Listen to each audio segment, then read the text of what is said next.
Well, Scott, when in 2020, I was very frustrated and a bit depressed. I don't think I was alone. A lot of people were frustrated and depressed during that time period.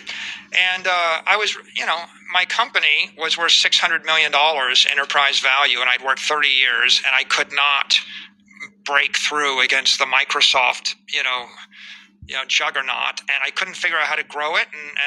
And after 10 years of trying, I figured maybe I should just retire and go gracefully off and just and call it a day.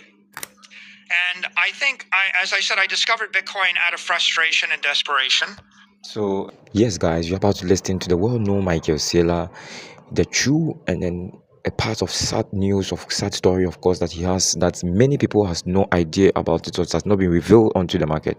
Today, in this interview, he made mention about how he started his career with nothing, but even with choosing a Bitcoin was something very scary for him, but it got him to the point where he needed to make this choice. All right, so keep on, follow up to the end. If you're new to our channel, take a moment, use about 5 seconds, like, subscribe, and give us a thumbs up that each time we drop news, you'll be the first to know. Let's move on and listen to what he has for us. Thank you.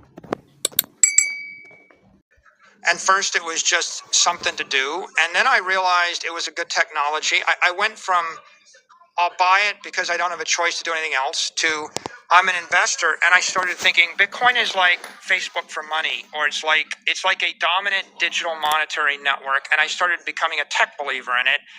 But then I emerged as a maximalist, Scott, which is, you wrote your book about the four, and at the end of the book, you basically are a little bit jaded. You're like, these guys got too much power, they abuse their power, and the world's not a better place for that. That's because they're companies. And if Bitcoin was a company, if it was a big digital banking network, it probably also gets corrupted. What I realized is Bitcoin is a decentralized protocol. It's a commodity. It's ethically superior to a company. It's ethically superior to these big tech companies because it represents a protocol of economic empowerment for 8 billion people and everybody on Earth, regardless of your views. And so I basically went from opportunist to investor to maximalist.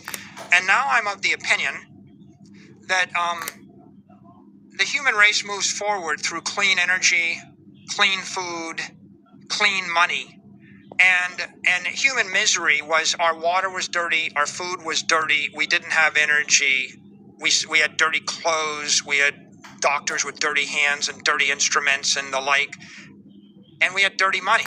And for the last 500,000 years, all of our economics have been broken, and their human misery has taken place because copper tokens and giant stone coins and glass beads and silver coins and gold, none of these things were perfect capital assets. They were never a settlement network, and they were never a non-deflationary asset. Bitcoin represents clean money. It represents economic energy and economic empowerment. So my mission at this point is I would just like to spread it to 8 billion people. I actually think Bitcoin is hope. I think you can fix a company, fix a country, fix a family. It won't solve the other problems. It doesn't cure cancer, and it doesn't make you a good basketball player, and it doesn't resolve political differences and religious differences. I get that. What it does is it gives people a working economic fluid that doesn't drain 10% of their economic energy per year out the back door.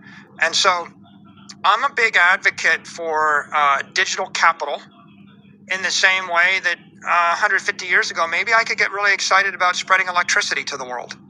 But if you found fire, you would want people to know about fire. And Henry Ford, as I said, he put the fire in an engine, and he gave us wings. He let us fly, and so the world's a better place with the automobile or the plane or aluminum or steel or computers or AI or whatever it is.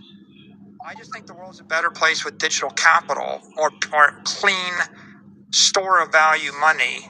You could say it's a fair and equitable way for us to settle our differences. And there's something nice about it. So, thank you for really sticking and watching this. Understand that this was just something as hardest and then one of the happiest moments of Michael Saylor. I think we really got something here. Just wanted to let you know what is really going on at the background or behind the scene. Show this man is constant strive in the crypto market and a whole lot of things here. All right. Thank you for watching this crypto lord niche and see you in the upcoming videos. Bye for now.